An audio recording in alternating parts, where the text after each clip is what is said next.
Good morning class 9 के सभी बच्चे ध्यान दें। जो बच्चे एनसीईआरटी से पढ़ रहे हैं उनके क्लास 9 का हम फर्स्ट लेसन स्टार्ट करने जा रहे हैं। नंबर सिस्टम, इसको बोलते हैं हिंदी में संख्या पद्धति। इनका फर्स्ट लेसन है नंबर सिस्टम, इसको बोलते हैं संख्या पद्धति। इसके बारे में हम पहले प्राकृतिक संख्याएं, पूर्ण संख्याएं, पूर्णांक, धन पूर्णांक, ऋण पूर्णांक कवर करेंगे। ठीक है, आज स्टार्टिंग करते हैं। प्राकृतिक संख्याएं वे संख्याएं होती हैं जिनकी सहायता से हम लोग चीज़ों को गिन सकते हैं, वस्तुओं को गिन सकते हैं। उन्हें हम प्राकृतिक संख्या कहते हैं। प्राकृतिक संख्याओं को हम काउंटिंग नंबर भी कहते हैं। प्राकृतिक संख्याओं को हम काउंटिंग नंबर, जिससे हम काउंट कर सकते हैं, जिस चीज़ से हम काउंट कर सकते हैं, उन्हें हम प्राकृतिक संख्याएं कहते हैं। जैसे 1 2 3 4 5 6 ये सब क्या चीज़ हुई? प्राकृतिक संख्याएं हुई। प्राकृतिक संख्याएं मतलब काउंटिंग नंबर 1 2 3 4 5 6। प्राकृतिक संख्याएं कभी नेगेटिव नहीं हो सकती हैं, कोई नेगेटिव नंबर से नहीं गिना जा सकता है। सिर्फ प्राकृतिक संख्याएं धन पूर्णांक होती हैं। सभी प्राकृतिक संख्याएं धन पूर्णांक होती हैं। प्राकृतिक संख्याओं को हम 1 2 3 4 द्वारा प्रदर्शित करते हैं। इसका सिंबल क्या होता है? n होता है। n बराबर 1 2 3 4 5 6। अब नंबर 2 आता है पूर्ण संख्याएं। पूर्ण संख्याएं क्या होती हैं? पूर्ण संख्या वे संख्या होती है जिसपे जीरो हो और प्राकृतिक संख्याएं हो, साथ में प्राकृतिक संख्याएं हो, उन्हें हम पूर्ण संख्याएं कहते हैं। ये सब पूर्ण संख्याएं बन गई हैं। अब पूर्णांक को बोलते हैं इंटीजर। पॉजिटिव इंटीजर होते हैं, नेगेटिव इंटीजर होते हैं। 1 2 3 4 5 6 -1 -2 -10 -5 -6 8 डैश ये सब क्या है? पूर्णांक है। पूर्णांक को दो भागों में बांटते हैं। एक होते हैं धन पूर्णांक, एक होते हैं ऋण पूर्णांक। धन पूर्णांक में +1 +2 +3 +4 5 6 7 डैश ऑल धन पूर्णांक काउंटिंग नंबर होते हैं। सभी धन पूर्णांक काउंटिंग नंबर होते हैं। और ऋण पूर्णांक -1 -2 -3 डैश ये सब क्या है? ऋण पूर्णांक, नेगेटिव इंटीजर, इनको बोलते हैं नेगेटिव इंटीजर। ठीक है, आगे बढ़ते हैं।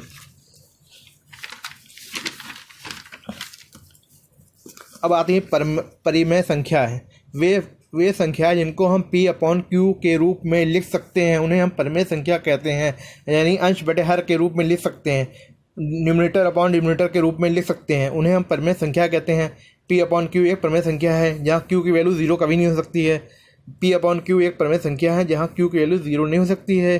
ठीक है, 3/7 एक परिमेय संख्या है। 5/4 एक परिमेय संख्या है। जो ऊपर न्यूमरेटर है, नीचे डिनोमिनेटर है। ऊपर अंश है, नीचे हर है। अंश बटे हर। ठीक है, परिमेय संख्या समझ गए। परिमेय संख्या होती है P/Q। जिन संख्याओं को P/Q के रूप में लिख सकते हैं, उन्हें हम परिमेय संख्या कहते हैं। जैसे लिखा है 2 एक परिमेय संख्या है? नहीं, हाँ है। इसको लिख देंगे हम 2/1। हाँ, 2 एक परिमेय संख्या है। ऐसे 3 एक परिमेय संख्या है। ठीक है, अब आते हैं ट्रू फॉल्स में। ट्रू फॉल्स में प्रत्येक पूर्ण संख्या एक प्राकृतिक संख्या होती है। सही है, गलत?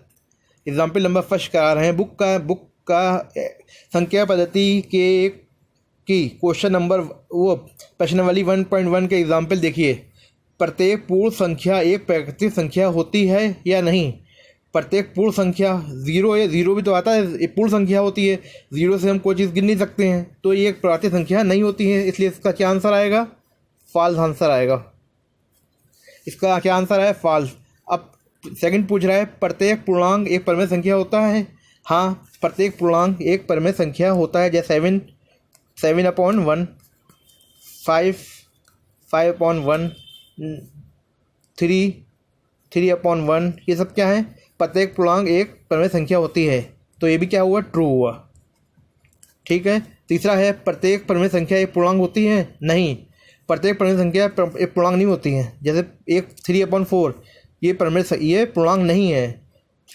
1/2 ये पूर्णांक नहीं है।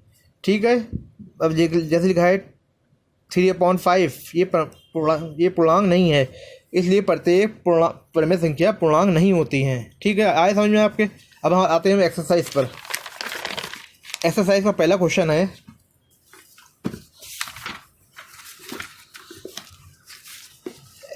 एक्सरसाइज का पहला क्वेश्चन है, क्या 0 एक परिमेय संख्या है?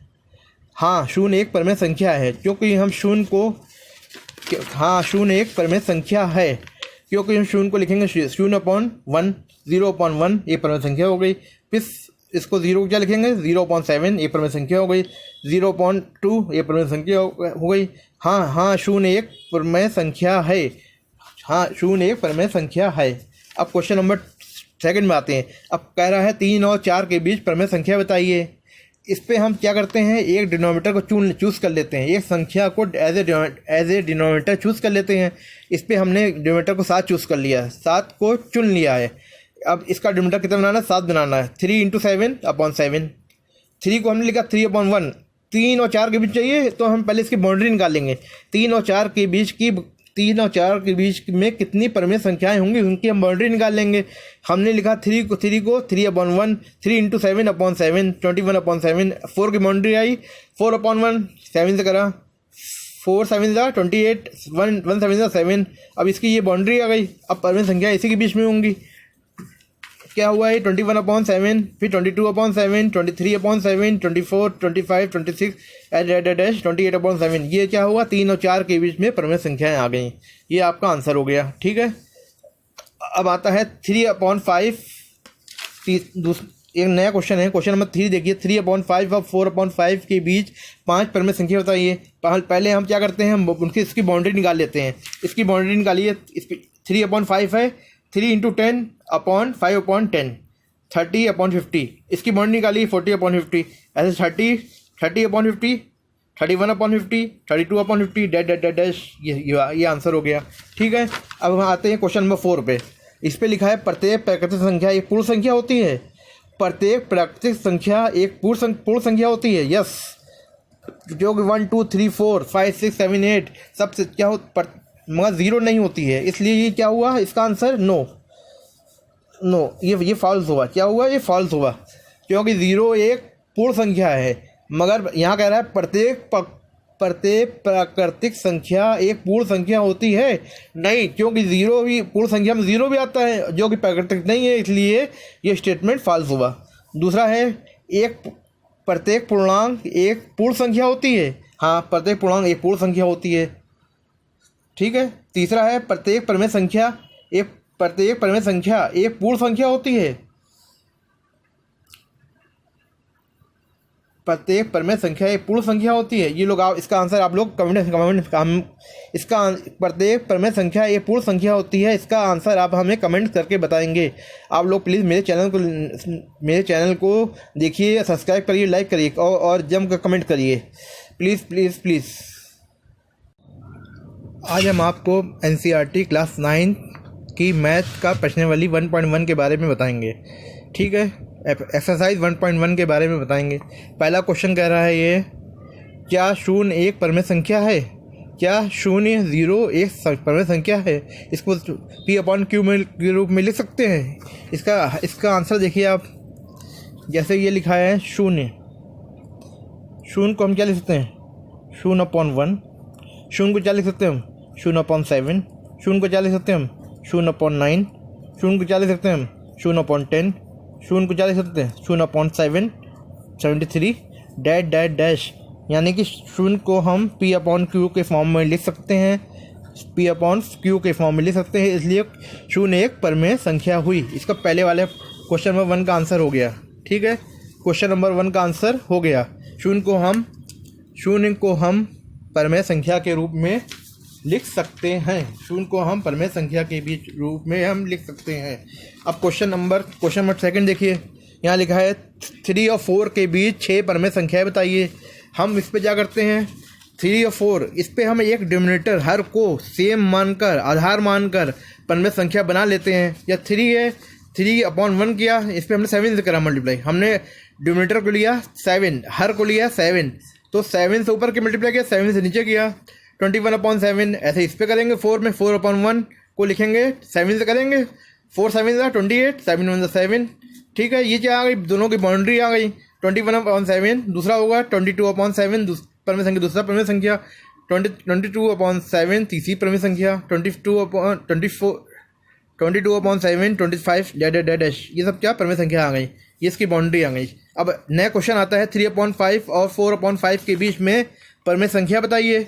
अब 3/5 की बाउंड्री निकालेंगे और 4/5 इन दोनों की हम बाउंड्री निकाल लेंगे। इसको हम 10 से मल्टीप्लाई किया 30/50 और इस पर हमने 10 से किया 40/50, 30/50/40/50 एक बाउंड्री हो गई। इनके बीच में जो परमित संख्या है उनको हमने ले दिया, ये आंसर हो गया। ठीक है, उसके बाद कह रहा है प्रत्येक प्राकृतिक संख्या, अगर इस पर क्वेश्चन नंबर 4 में देखिए आप लोग, क्वेश्चन नंबर 4 देखिए, इस पर कह रहा है नीचे ट्रू फॉल्स बताना है। प्रत्येक प्राकृतिक संख्या एक पूर्ण संख्या है, प्रत्येक प्राकृतिक संख्या एक पूर्ण संख्या है, यानी 1 2 3 4 5 6 7 8। हाँ, प्रत्येक प्राकृतिक संख्या एक पूर्ण संख्या है। पूर्ण संख्या के अंदर 0 आता है, 0 पूर्ण संख्या के अंदर 0 1 2 3 यानी 0 और नेचुरल नंबर को मिलाकर प्राकृतिक संख्या बनती हैं। 0 और नेचुरल नंबर को मिलाकर प्राकृतिक संख्या बनती हैं। ठीक है, ये पूर्ण संख्या है। प्रत्येक पूर्णांक एक पूर्णांक है। इसका आंसर इसका सेकंड और थर्ड का आंसर आप लोग हमें कमेंट में बताएंगे। प्लीज़ आप लोग मेरे चैनल को लाइक और सब्सक्राइब ज़रूर कीजिए। प्लीज़ आप लोग मेरे चैनल को लाइक और सब्सक्राइब ज़रूर कीजिए। प्लीज़ लाइक और सब्सक्राइब प्लीज़ करिए please. Thank you all of you.